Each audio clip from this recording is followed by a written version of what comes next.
Excuse me. Welcome back to Regime's World. All right, you know what today is? Today is Storytime Monday. And I couldn't figure out exactly what I wanted to talk about today, so I just picked a topic and said, let's go for it. All right. So if you're not familiar for who I am, my name is Regina. On this channel, we do story time. So if you're interested in a cool little story time, let's get to going right into this video. Don't forget to like, comment, share, and subscribe to this channel because I need your help to build this channel. And follow me on social media at Keisha Maurice Robinson on Facebook and Sleepless and LVMB on Instagram. Let's get right into this video. So this story time is going to be what was it like, you know, growing up in church, right? So I was a preacher's, well, I wouldn't call myself a preacher's kid until later. I just grew up in a household that was a very religious base, and until I grew up and older, then I became, you know, my own person. I became my own person after a while, you know. So I grew my own mind, but before then, my mind was strictly, you know, church based. What, you know, I lived by the church regulations, rules, the Bible, all that. So let's get to it, shall we? Okay, so my family's still going to this church called House of Prayer of Holiness in Missouri. And I had two worlds. I had my church world, and I had my outside of church world, friends and stuff outside of church. But my church world was a major part of my life for a very, very long time. So my outside world have always had known me as the church girl. From 9 years old, what is that, middle school? Yeah, that's middle school. 9 years old up until high school. So they knew me as the church girl. So when I went to school, I did not wear pants. I wore skirts down to my knees. If I had a split in a skirt, I had on tights to cover up my skin. I couldn't wear, you know, strapless. This, absolutely not. Showing too much skin. Our shirts had to be at least right here, you know. Everything needed to be covered at all times. And this, absolutely not. You're not wearing lashes. This, you're not wearing lipstick. None of makeup, absolutely not. We couldn't get our ears pierced, absolutely not. You know, our hair had to be very simple. It couldn't be like flashy, like wigs, weaves, absolutely not. So I had, my hair was very healthy back then. My sister-in-law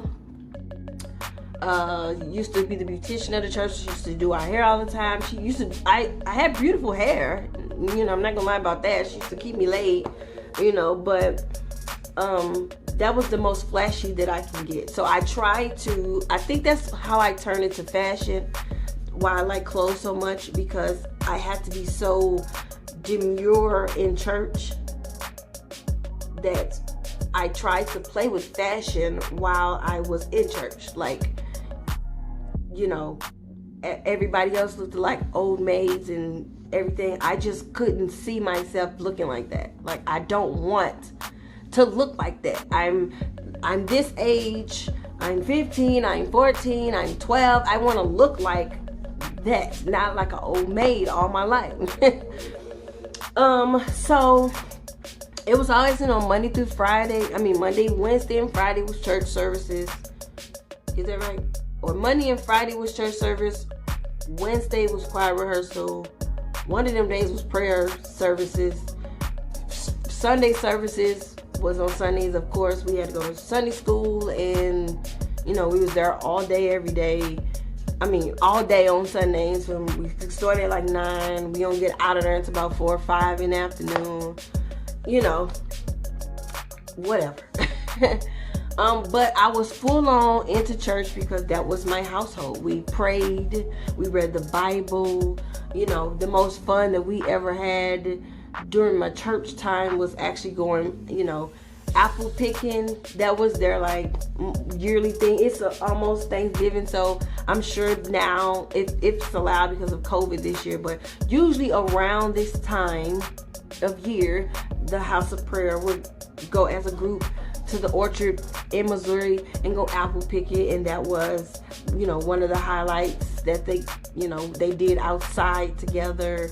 If we didn't congregate at each other's home for get-togethers on Sundays, that was us getting together. We wasn't allowed to go to the movies because that was a sin, because the pastor always used to say, you will commit a sin if you go to the movies. And so we never stepped foot in the movies. I mean, we never, going on dates with guys. Absolutely, that was out of the picture. It was hard for people in the church to date because you trying not to cross the line, because you can't. You trying to date the person and get to know the person, but you have to have a chaperone with you to make sure you don't cross the line and do something that you end up committing fornication when, like, it was a lot. Like, it was a lot of stuff that you had to follow and stuff that you had to do. But it gave me great morals that I will forever have. When I first end up, I'll get there. So it was challenging as I would say a teenager. As a kid, between the ages of 9 and 12, it was more simpler. Yeah, I got on skirts. Yeah, I have my Bible in my hand. Yeah, this, that. You hear the word, or, what are you, or what do they call me? Am I gay, or am I freak, or whatever? I'm like, no, I'm just, I'm just saved, sanctified, I used to walk around saying that when I was a kid. I am saved and sanctified and filled with the Holy Ghost. I'm sorry, I just cannot. Yeah, I was that person. And we used to go as a group like those guys that knock on your door and you be trying to hide from them. We used to go from house to house and, preach the gospel to people and try to get them to come and visit House of Prayer, Holiness, We used to do all that. Oh, God. Hold on. Okay, take two.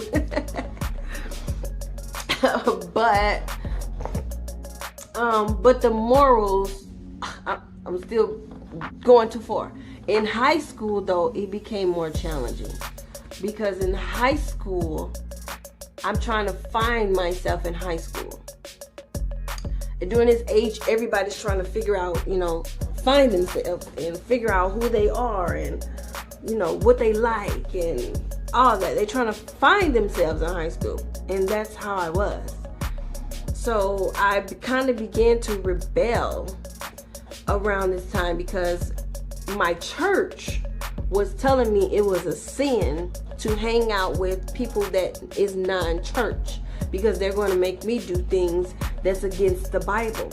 And I was completely against that. I knew my friends, they respected me as the one who went to church, and they never put me in a situation or tried to make me do anything that was against what I was raised in, because they've been around me since I was 9. We went from elementary to school together, to middle school together, now we're going into high school together. So they never tried to force me to do anything outside of my beliefs, because they came to church with me on several occasions. So they respected my household and they respected my beliefs.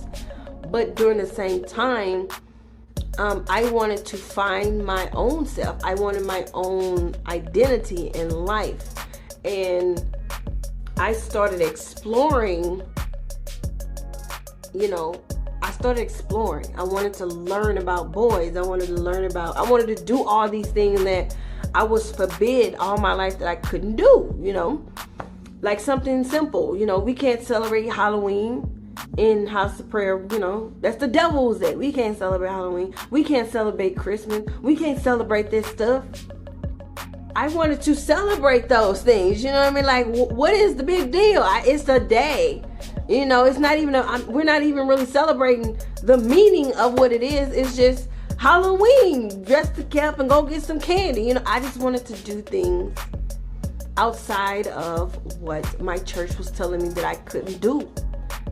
I wanted to find out what I liked, who I liked, who I was outside of house of prayer. I immediately just didn't leave house of prayer. I just started slowly doing things differently. And the first thing that I did was cut off my hair. And that was an absolute no-no. Your hair is your glory. You know, you don't touch your hair. You let it grow. You wrap it up at night and you comb it down in the day. You don't touch your hair. I was tired of my hair, and that was my first sign of saying I wanted something different. So I cut it off. I slowly started cutting it off until I had a short hairstyle. Then I started slowly listening to, you know, hip hop music and R&B music on the side. I wanted to find out what that stuff sounded like, because I never listened to it. And I realized how embarrassed I was. We was at lunch one day. And this when Nelly had came out, and he was big and hot in here. It was all over the radios. And I saw it on the TV, and I was like, I'm laughing at the table like, did y'all hear about some guy named Nelly and the Lunatics with hot red hair? And all of my friends were like, yeah, that's Nelly. What are you talking about? And I felt so foolish, like, damn. I don't even know who this person is. I don't know who Nelly is. So I started listening to rap music and hip hop music, trying to figure out what music I like outside of church music, because I've been listening to church music since I was 9 years old, and I'm 16 now. I don't even know what other music is out there, because I've been listening to one kind of music my entire life. So I wanted to know, you know, what the world looks like outside of house of prayer. You know, anytime we went on vacation, we had to go with the house of prayer. Anytime we went out of town, we had to go with the house of prayer to another church. We couldn't do anything outside of house of prayer. And to this day, I don't like rules. I don't like somebody trying to control me. Maybe that's why I have such an issue with control, somebody trying to control me, because I was controlled through my entire life. Well, not my entire life, through my entire childhood. I was told what to do, where to go, what time to be home, what I gotta dress like, what I gotta look like. I can't do this, I can't do that. I was controlled my entire childhood, and I don't like nobody trying to control me now. But what it did do, it gave me morals that I live by that I will never change. That I will say. Right?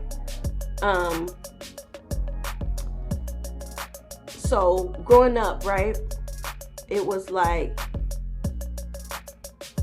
even though it was my mother, stepfather, my two brothers, and my sisters living in the house. My mother would cook. We didn't eat until the men ate in the house and their food was away and they were done eating. Then we ate. And it sounds weird, like, why? You couldn't eat with the men? But that's how we were raised. I could not eat before my brothers ate. And that's just how we were raised. So even to this day, I will cook. There's only men that lives in my house except me. If my kids will eat and my fiance will eat before I eat anything. If my brothers was in the house, they will eat. All of the men will eat before I even lift a fork or a finger or whatever, a biscuit to chew on. As long as they have their plates in their hand and they're eating, then I know I am allowed to eat. But that's just how I was raised. They eat first, I eat second. Now, if we had a restaurant, that's a little different. But if we're at home and dinner is served, the men eat first. It may sound weird to other people, but it's natural in a sense. So if my brother checked me one day, where's my plate? And I was like, you got hands? I was trying to be, you got hands? And he stood up like, who are you talking to? I'm my age. Once he stood up, I was like, My bad. Let me go make your plate. I forgot. My bad. Let me make your plate. What you want on it? I'm tripping. So that kind of thing carried on up into my adulthood. How to treat somebody carried to my adulthood. Cleanliness, keeping your household clean. You know, my godmother back then was a stickler when it came to cleaning. When it was time for the girls to clean after the men ate, she had us washing walls. You know, we was washing headboard, washing the boys at the bottom of the walls. Like, we had to really clean. So when I'm cleaning in my home, I think about all that stuff. All that stuff come rushing back. Is my walls clean? Is my knobs clean? Is the edge of my TV clean? Like, everything needs to be wiped down, sanitized, mopped, washed, everything. Everything needs to be clean like my godmother taught us how to clean. You know, it's just certain aspects. And it was kind of like a marriage thing. I never wanted to be married because of, of committing the ultimate sin, which is adultery. I don't know if that's the ultimate sin, but committing a great sin like adultery. I never wanted to play with marriage, because unless I really, really, really am sure that that's what I wanted to do, I don't plan on breaking that vow when I make it. That's it for me. Until you die, because that's what the Bible said, to death do us part. Until you die, I am your wife, and that's it. So until I was ready to make that commitment, I didn't want to make it, ever. So I was always afraid of marriage, but there were certain things, and they gave me a family that can never be taken from me. I have family back home, outside of my immediate family, that's my church family, that can never be taken from me. That was a part of my childhood. We grew so close together, we grew up together, that I will never not love them, because I've been knowing them half of my life. Well, my entire life. I've been knowing them my entire life. So it has given me a family that I love, an extended family. It has given me morals that I will take with me forever. But maybe now as an adult, if I decided I want to go back to church and live by the rules of God, now I probably could do it now, because I'm living, I live my life, and I live an okay life, So I will be able to, figure out, make my own decisions in a sense of what I will or want to do. But I will want to, if I decided to do that again and go down that lifestyle, live that lifestyle, full on church again, I would want to do it 100%. No hypocrites allowed. I would want to do it 100%. But growing up as a church girl in a neighborhood like mine, it was difficult. It was difficult. But luckily I have people who respect it, because it wasn't new to them, because they saw me grow up in the church. So it wasn't new to them. But it gave me a great foundation, because I go back to church now out here in Vegas. I go to Bread of Life out here now. And I love going to church now as an adult. My choice. I go when I feel okay, I need to go. Like, I've been missing weeks because I've been working on Sundays now. And I miss it. So I decided, what, I'm just going to Zoom it because I know they've recorded live. So at least I will be able to see it, in the morning, Sunday mornings when I'm coming home from work. But it gave me a great foundation. So when I'm ready to go back to church and be full on church, I will. But that is my story time. I hope you guys liked it, I guess.